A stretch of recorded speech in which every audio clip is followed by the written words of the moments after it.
Je rapporte les 2 dernières délibérations. D'abord, un contrat d'apprentissage dans le cadre d'un CAP de jardinier paysagiste. Ça, c'est quelque chose qui me paraît intéressant, de permettre à un jeune homme d'apprendre le métier tout en étant immergé dans le marché du travail. En absolu, j'aurais préféré quelque part que cela se fasse dans une entreprise privée. Sauf qu'aujourd'hui, très clairement, il n'a pas trouvé, puisque vous savez que ce sont eux qui doivent chercher. Et nous avons essayé de l'aider, on n'a pas forcément trouvé pour lui non plus. Donc j'ai décidé de le prendre. Alors il ne s'agit pas d'une embauche, il s'agit d'aider un jeune qui s'est retrouvé dans certaines difficultés de vie à terminer ses études en espérant qu'ensuite il pourra trouver du travail. Des questions? Oui. On parlait le mois dernier, ça se rejoint un petit peu sur cette délibération, des emplois aidés, des emplois jeunes, enfin peu importe le nom que ça porte.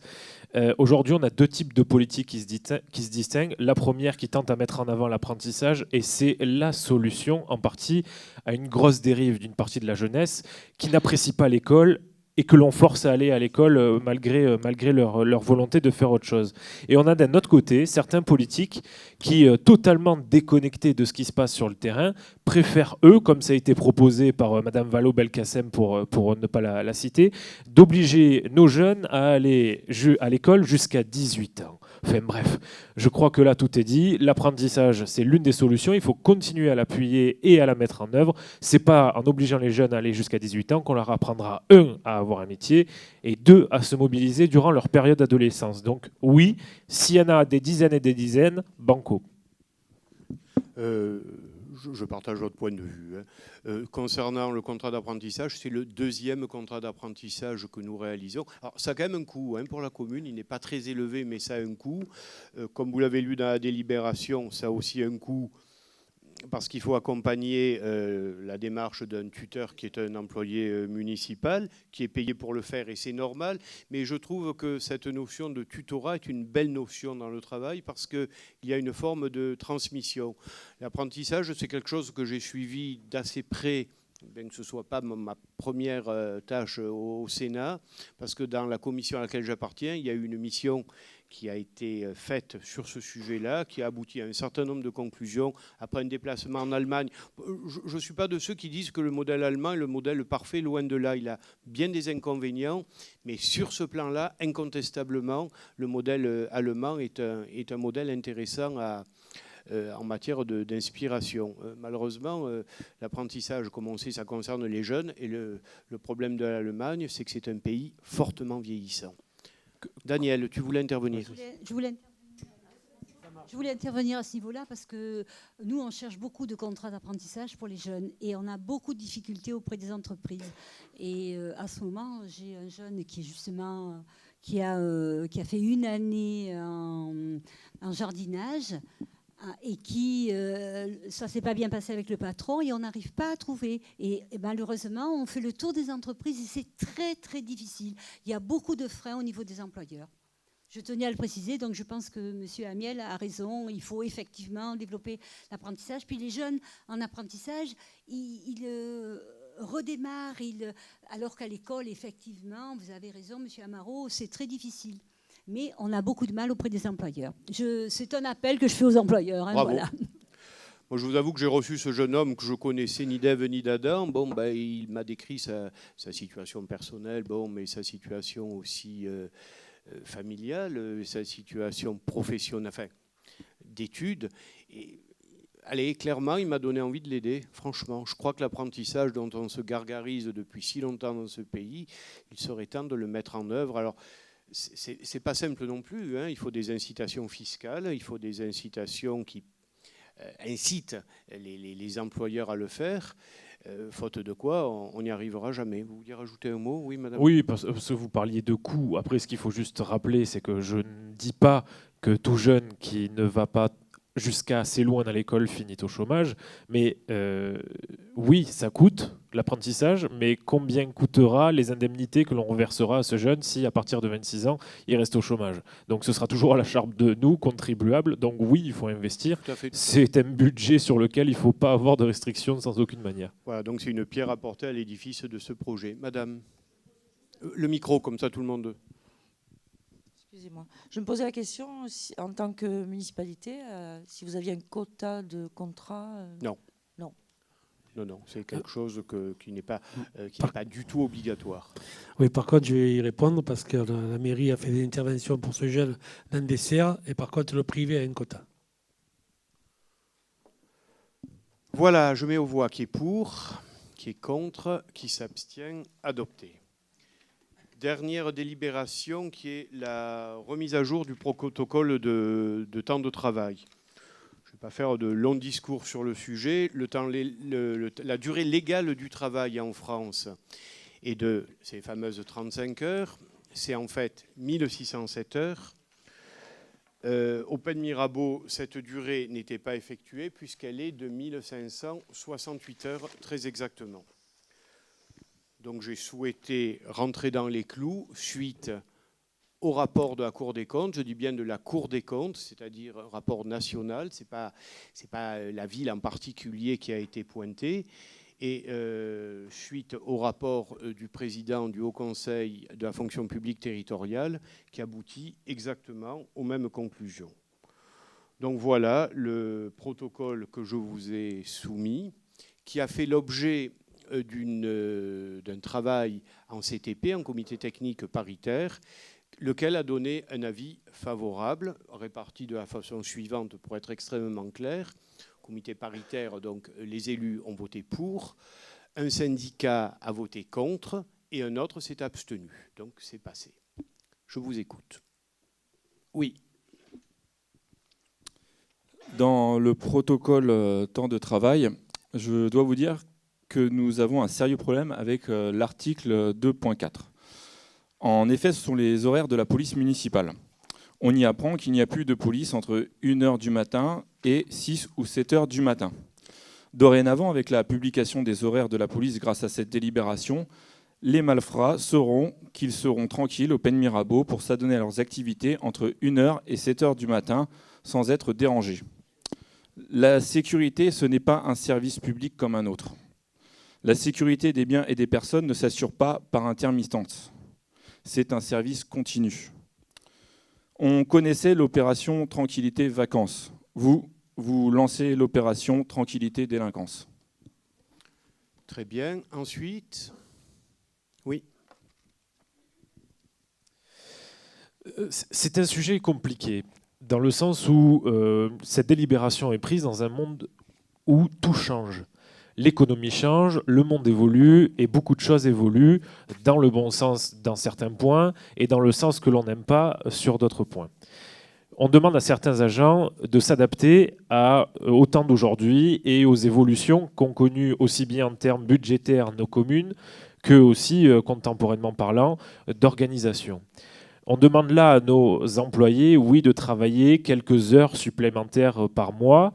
Et je dois dire qu'aujourd'hui, nos employés de mairie subissent ce que beaucoup de Français subissent, que ce soit dans le privé ou dans le public, c'est-à-dire une réorganisation de certains acquis, oui, qui ont été, excusez-moi du peu, mais acquis depuis de nombreuses années.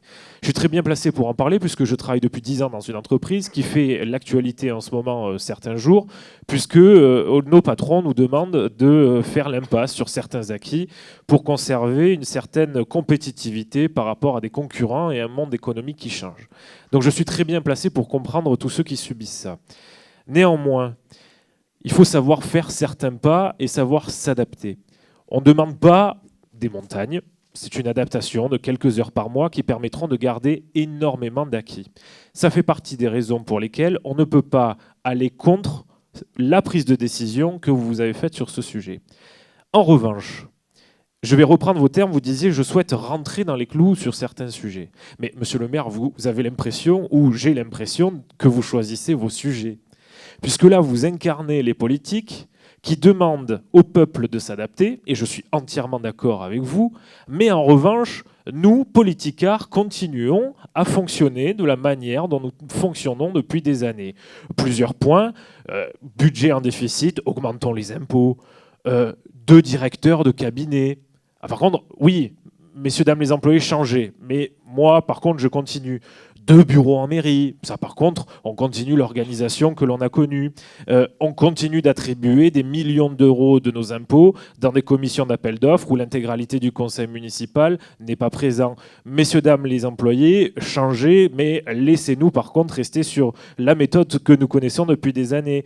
La gestion de la police municipale, M. Fuson est revenu dessus, mais ne changeons rien, tout va bien, continuons. Par contre, vous, employés, vous changez, oui. Les chifaillons, continuons-les à les laisser sévir dans certains services. Donc, messieurs, dames les employés, changez. En revanche, nous ne changeons rien. Laissons la gestion des attributions des logements sociaux comme ça l'est depuis des dizaines d'années, voire même plus de 20 ans, dans le flou total. Messieurs, dames les employés, changez, mais nous ne changeons rien. Continuons aussi à continuer et à octroyer des centaines de milliers d'euros dans des délibérations qui ne concernent que certains anciens élus de la commune et qui n'ont aucun intérêt général. Messieurs, dames les employés, changez, mais nous ne changeons rien. Donc oui, nous sommes pour la prise de décision que vous avez faite et encore une fois, il faut que chacun d'entre nous s'adapte dans le monde d'aujourd'hui, mais n'utilisez pas le proverbe que les gens détestent entendre, faites ce que je dis mais pas ce que je fais. Ça devient détestable. Écoutez, au moins ce protocole vous a permis de faire votre tirade habituelle. Alors, je préfère revenir quand même au protocole. Oh mon Dieu, excuse-moi Serge. Tout excusé. Cette délibération est surprenante, en tout cas elle m'a surpris, parce que je sais qu'elle n'est pas obligatoire. Et elle est surprenante parce qu'elle nous demande ici ce soir de voter pour aggraver, parce qu'il faut appeler chat un chat, les conditions de travail de nos salariés. Et donc leur vie de famille aussi. Alors j'ai un peu souri quand j'ai lu, enfin sourire un petit peu jaune, mais souri quand j'ai lu en bas de la feuille, enfin en haut de cette présentation-là. Ça a pour but de favoriser la qualité de vie des agents par un meilleur équilibre entre vie professionnelle et vie privée. Ouais, tu vas travailler un peu plus pour pas gagner plus. Je ne vois pas trop l'aspiration. Donc, c'est surprenant. C'est d'autant plus surprenant ici, dans une municipalité comme elle est, qui est dans l'appréciation populaire, et qui, je pense, est vrai, est classée depuis 40 ans à gauche. C'est d'ailleurs quand le Parti socialiste mettait un peu de social dans le quotidien que Victor Mélan avait octroyé au personnel des Plaines de Mirabeau la semaine de 35 heures. Il n'était pas obligé et il l'a fait. Il n'avait aucune consigne. Il a pris et effectivement, ça a été bien accueilli. C'était avant-gardiste puisque c'est en 1981 que tout le monde a été aligné sur les 35 heures. Et je sais qu'à ma droite, on n'est pas d'accord avec ces 35 heures. Mais ça les regarde. Aujourd'hui, la délibération qu'on nous demande de voter, c'est un retour en arrière. Travailler plus pour le même salaire. Circuler pour le social, il n'y a pour l'instant rien à voir. Pour personne ici et ailleurs, demain, plus mal qu'aujourd'hui et plus mal qu'hier, ça ne passe pas. Ça ne peut pas passer. Ce n'est pas ça le progrès. Ou alors, on ne comprend plus le français. Qui ici, autour de cette table, et surtout sur ma gauche, qu'il soit salarié ou qu'il ait été, accepte de gaieté de cœur des reculs et des aggravations. Que des patrons, toujours les mêmes, ou des gouvernements le fassent, c'est une chose, mais qu'ils soient appréciés et aimés, non, ils sont subis. Donc c'est une autre chose. Qui trouve que reculer l'âge, ici, parmi les élus, qui trouve que reculer l'âge de la retraite, c'est un mieux pour sa vie. Qui trouve que travailler le lundi de Pentecôte, c'est bien. Qui trouve que le SMIC, c'est suffisant. Qui trouve que de ne pas remplacer ceux qui partent à la retraite, c'est bien, à tous les points de vue. On n'aime pas ces coups. Moi, je vous appelle à ne pas les donner ici. On n'y est pas obligé. Je le répète. Le chiffre, moi je ne suis pas arrivé à comprendre le calcul qui est fait ici. Le chiffre, en tout cas, de 1607 qui est donné, c'est un plafond. Ce n'est pas un plancher, ce n'est pas une obligation. Actuellement, d'ailleurs, à la région, Estrosi est en train de faire comme nous ici. Donc, de revenir avec ces usines à gaz. Ne rentrons pas de plein gré, je pense, dans cette usine à gaz, parce que ça n'est une. J'ai même vu à un moment donné qu'il faudra certainement acheter une machine, tellement c'est compliqué. Essayons de ne pas y rentrer. Ah, je m'ai pas perdu, mais... Oui. Une question sous-tend tout ça, en fait. Je pense que le problème est là. Et chaque année, pour les vœux, on revient sur l'absentéisme et sur des écrits aussi. Ça serait la cause de tous les maux. La population de la commune augmente. On construit partout on construit. Donc la population augmente. Dans le même temps, c'est la tendance un petit peu voulue. Je ne dis pas spécialement ici, c'est global. On tire à vue sur les fonctionnaires. On ne remplace pas ceux qui partent, je l'ai déjà dit, mais je ne sais pas si on mesure la portée de ces agissements, je ne sais pas. On grossit le chômage, on affecte le service public, on met moins de moyens. Donc, on multiplie les temps partiels. On pense que le personnel s'en porte mieux, on pense qu'ils ont moins de boulot. La population augmente et on ne remplace pas ceux qui partent. Il faudra qu'on m'explique comment ils ont moins de boulot.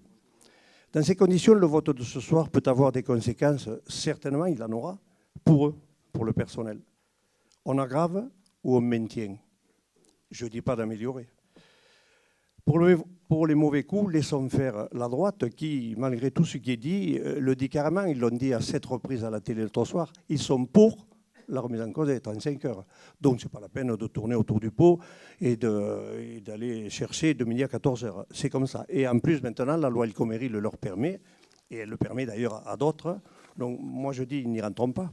Pour nous, ici, marquons une volonté, si on a le courage de le faire. Nous ne voulons pas aggraver la situation de nos agents. Soyons un peu courageux, un peu de social. Après tout, c'est notre rôle. En tout cas, c'est le rôle de tous les élus de faire comme ils veulent. Mais en tout cas, notre rôle ici, au Front de gauche, c'est clair, c'est net et c'est précis. Ici et tout le temps, malgré qu'on nous accuse d'être les seuls défenseurs des salariés. Non, mais il faut pas le faire, il faut le dire, il faut le prouver. Ce n'est pas possible d'imaginer que demain, ce soit plus mal qu'aujourd'hui. Merci. J'aimerais juste te répondre parce qu'effectivement la droite a été citée à plusieurs reprises. Là où je te rejoins, Serge, à 1000%, c'est sur les conditions de travail. Et effectivement, sur la commune des Pennes-Mirabeau, tu fais partie et on défend certaines très mauvaises conditions de travail de certains employés municipaux. Mais au Pennes-Mirabeau, ces mauvaises conditions ne sont pas dues aux horaires. Et oui, nous commençons à vouloir depuis un certain temps remettre les 35 heures. Pourquoi ? Parce que dans le privé, très peu de gens aujourd'hui continuent à travailler 35 heures. Ça n'existe quasiment plus. Donc il suffirait juste de remettre d'aplomb les employés, aussi bien du privé et du public. Deuxième point, au-delà de supprimer les 35 heures, c'est la défiscalisation des heures supplémentaires qui permettait, en termes, tu parlais de conditions familiales, de pouvoir donner des centaines d'euros à certaines familles qu'elles n'ont plus depuis l'élection d'un président de gauche qui se dit socialiste et donc pour les conditions familiales et de travail, qui pourtant a supprimé des centaines d'euros par mois pour bon nombre de familles. Donc oui, il suffit juste de remettre d'aplomb certaines conditions que vivent déjà la plupart des employés en France. Il ne s'agit ni plus ni moins que de actualiser ce qui se passe déjà et non de changer quoi que ce soit. Fusionne, mais je ne voudrais pas déranger votre petit débat électoral, hein, parce que là, c'est bien parti, mais allez-y. Non, je veux juste rappeler quelque chose à M. Baroni, parce que vous parlez de la casse sociale qu'il y a au Conseil régional, mais je voudrais juste vous rappeler que c'est la CGT qui a voulu M. Estrosi. C'est le syndicat majoritaire, la FSU, qui a voulu M. Estrosi. Si vous voulez, je pourrais vous envoyer les communiqués de presse. Et c'est toute la gauche qui a appelé à voter M. Estrosi. Donc il y a un moment, il ne faut pas s'en plaindre. C'est vous qui avez voté pour ça. Bien, donc je vais interrompre ce petit débat électoral, cette primaire dans la primaire. Moi, je reviens simplement dans les clous. Je n'ai pas l'impression d'une régression sociale. Je ne le ferai pas ce soir. Mais lors d'un prochain conseil pour le vote du budget primitif, c'est-à-dire le vrai, je rappellerai quand même ce que j'ai fait avec ma majorité en matière de social pour les agents municipaux. Les chèques déjeuner, les mutuelles et bien d'autres choses. Concernant la question des temps partiels, je n'ai jamais embauché sous condition de temps partiel. Je veux dire, aujourd'hui, les temps partiels datent d'il y a bien longtemps. Je ne les ai pas forcément remis en question, effectivement, mais il est vrai que des gens qui sont embauchés aujourd'hui par nécessité de service, parce qu'on est bien obligé de gérer une municipalité, parfois, je dis bien parfois, comme une entreprise, c'est toujours sur des temps pleins. Et ça, je voulais quand même remettre cette notion à l'ordre du jour. Alors après, l'absentéisme.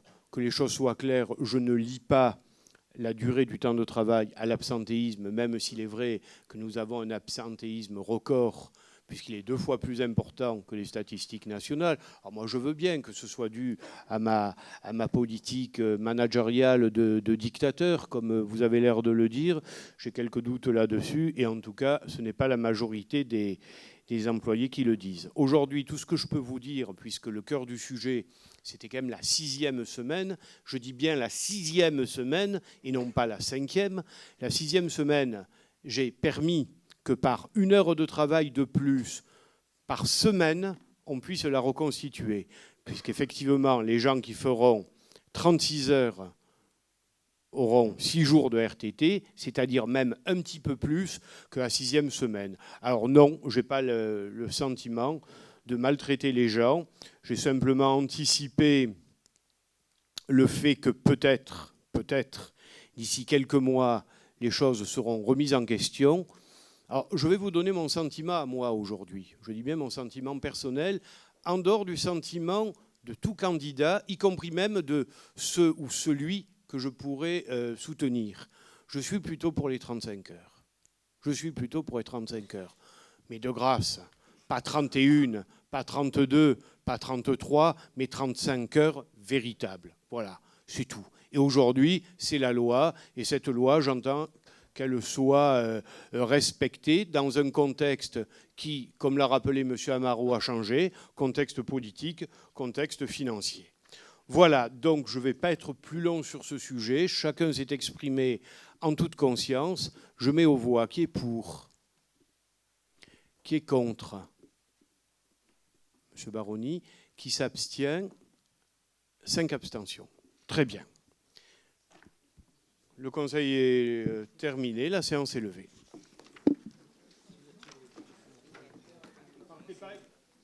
Ne partez pas, il faut signer les budgets.